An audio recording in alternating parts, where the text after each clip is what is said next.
Hey travelers, today I'll be cycling through the stunning Guérande salt marshes, a landscape shaped by nature and tradition. Along the way, we'll stumble upon natural wonders, charming villages, and uncover some important historical sites that tell the story of this incredible region. Let's ride together into discovery.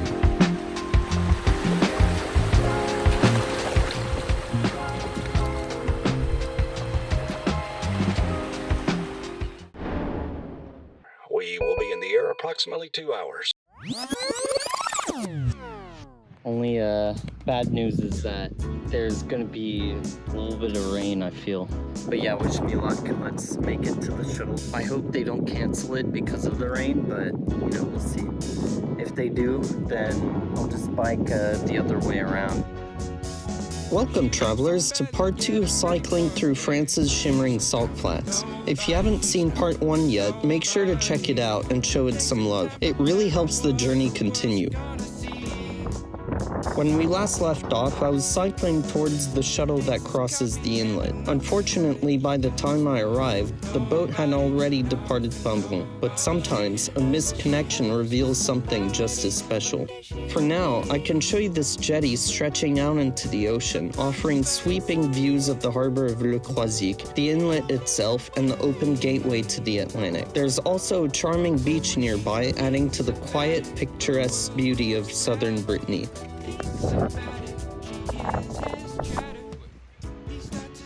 Next, I want to show you the front of the Pen-Bron sanatorium. Standing before you is its oldest section. Just beyond those main doors lies a small Gothic-style chapel built within the sanatorium and once used by both the nuns and the patients who lived here. It's a quiet place, heavy with history, and probably a little haunted. Just past the sanatorium, at La Pointe de Pen-Bron, you might notice a rusted dome rising from the dip in the landscape. That, travelers, is a World War II-era German bunker. This small structure was part of the Atlantic Wall, a vast defense system built along Europe's western coast. Its role was simple but critical, to guard the harbor and act as a reconnaissance point. Any Allied sighting here would be relayed to larger bunkers in the area, all in service of protecting the massive U-boat submarine base in nearby Saint-Nazaire. It's one of the many scars left across Europe, silent reminders of one of the largest and darkest conflicts our planet has ever faced. What do you think of Pen-Bron? Would you visit a place like this? Let me know your thoughts in the comments.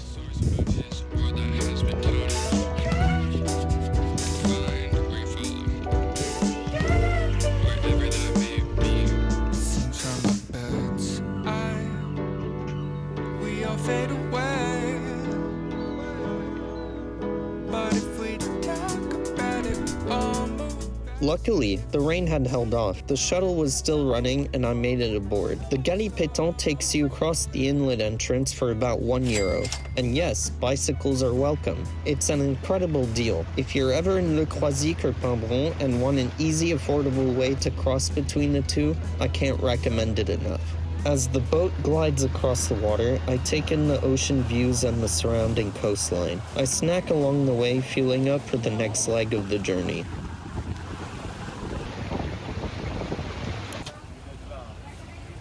Before long, we arrive in Le Croisic.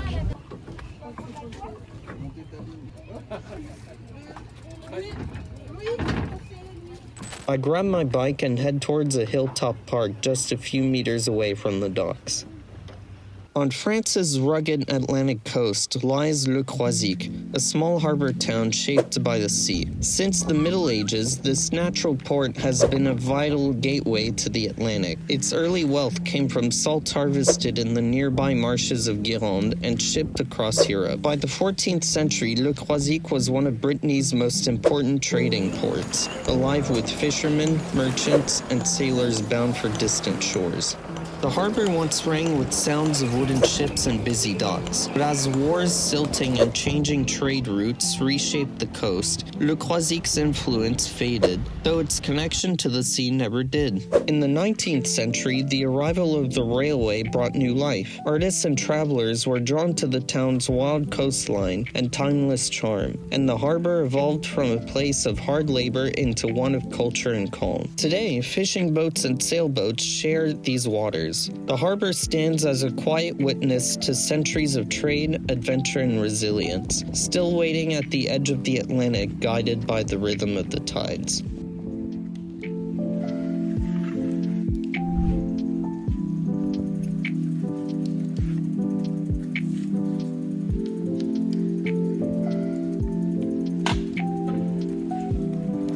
Just after exploring this fascinating part of the town, the sky suddenly opens up. A barrage of rain pours down, and I jump back on the bike, pedaling as fast as I can in search of shelter.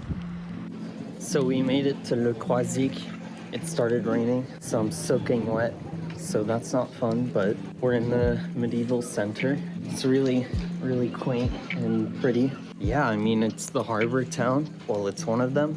Like, they go fishing, there's a fish market. Right now, we're also gonna go to the church, so I can show you around that. Standing at the heart of Le Croisic is the Church of Notre-Dame de Pitié, a quiet witness to the town's maritime past. Built between the 15th and 16th centuries, this Gothic church was raised by sailors, merchants, and ship owners who looked to the sea for both fortune and survival. Before every voyage, they came here to pray, and when they returned, they came back to give thanks. Unlike many churches, Notre-Dame de Pitié faces the harbor. Its massive granite walls and sturdy tower reflect a place shaped by storms, salt, and hard lives at sea. Inside the space feels simple, strong, and marked by maritime symbols, votive offerings, and centuries of whispered hopes. As Le Croisic prospered through trade and the salt, the church grew with it, becoming not just a place of worship, but a gathering point for the entire community. Today it remains as a spiritual anchor in the town. Whether you're religious or not, stepping inside feels like stepping into Le Croisic's memory, where faith, the sea, and everyday life had been tightly bound together for generations.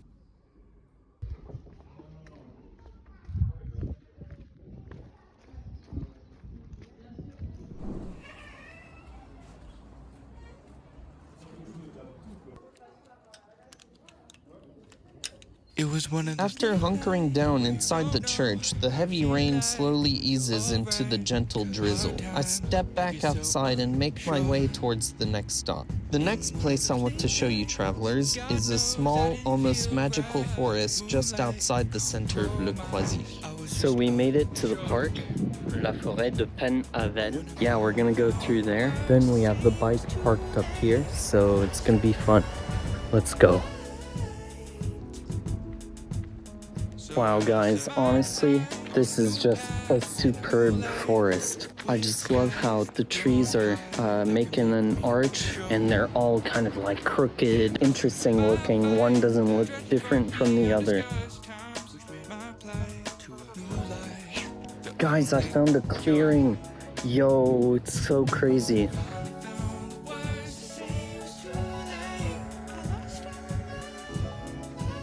We're gonna go back into the forest and see what we can find.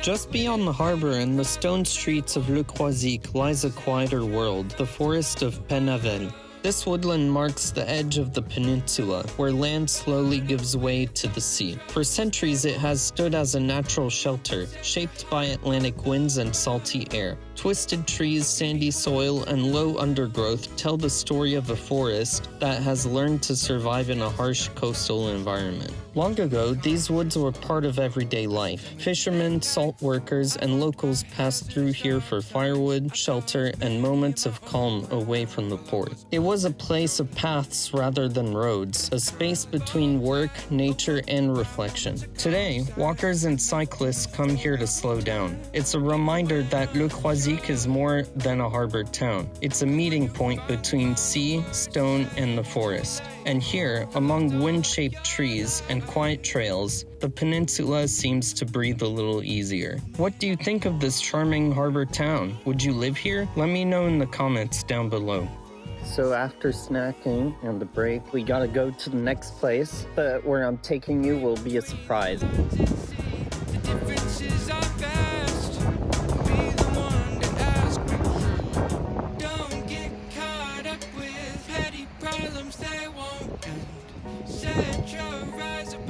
So this is not the surprise, but still is really gorgeous. This is called La Côte Sauvage, which means the savage coast in French. And why do you ask it's called that? Well, if you can see all the rocks that are on the beach or surround the beach, it's because it was formed like this by the earth. Yeah, it's very rocky and savage, so that's why it's called that, but magnificent place.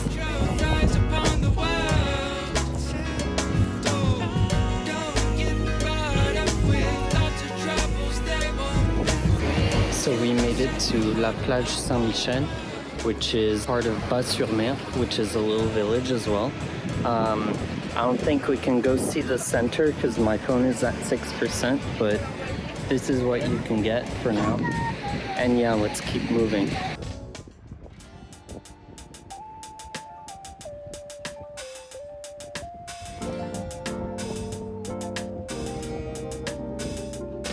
So we made it to the place I wanted to show you. Are you guys ready? I don't think you are. Let's go. Let's just go. All right, ready? 3, 2, 1. Ta-da! Wow, a World War II German bunker. And one of the biggest ones you can visit in the region. There is a submarine base in the region, which is even bigger than that in Saint-Nazaire. This is one that you can actually, visit. If I remember well, it was a reconnaissance bunker. This is called Le Grand Blockhaus, and in English, the Grand Blockhaus. We can go inside.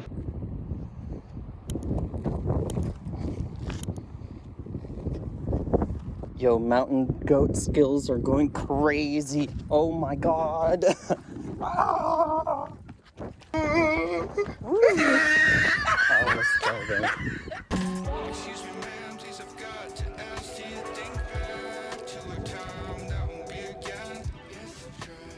Today, the Grand Blockhaus stands as both a war museum and a memorial to those who fought and lost their lives here. Let's take a peek inside and know more about it. The Grand Blockhaus began construction on October 22nd, 1942.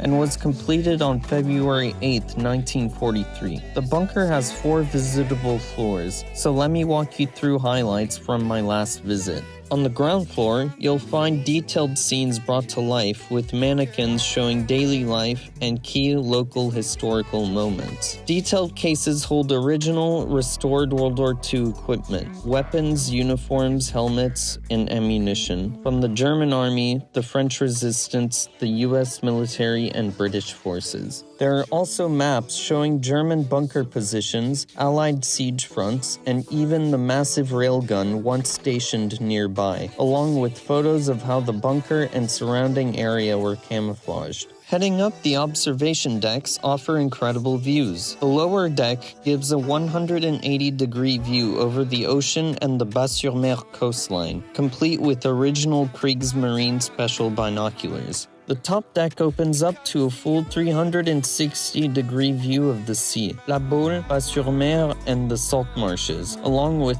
an even larger naval spotting scope and ship identification charts used by soldiers. Back downstairs, the basement shows life inside the bunker, sleeping quarters, a mess hall, offices, and even a scene depicting the armistice when this region was liberated by the Allied forces. One of the most fascinating features down here is the oxygen system machine. During bombardments, the bunker could be sealed off and remain self-sufficient. Soldiers would operate this machine to pull in, filter, and circulate air, allowing them to survive in the bunker without ever stepping outside. After visiting the bunker, I was amazed by how much I learned about both this site and the local history during World War II. I hope you felt some of that same sense of discovery watching this.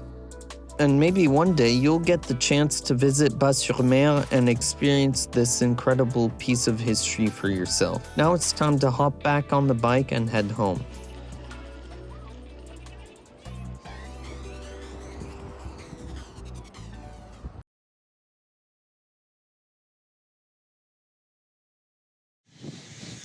Hey travelers, I'm back in Paris, as you can see. Hope you're doing well, and I hope you enjoyed watching this video as much as I liked making it, because I really enjoyed just cycling around a place that I've known since my childhood, showing it to you guys, because that's also very important. And I hope you learned something as well, because that's what I'm here for, to teach you about the world and its amazing qualities and the things you can learn from it. I hope you enjoyed this video. Leave a comment down below if you'd come here. And please let me know any recommendations for gear or itineraries for bike packing, because that's also something I'd like to do in the near future around Europe. So as always, please leave a like, share, and subscribe. And I hope you take care of yourself. And I'll see you next time, travelers. Bye.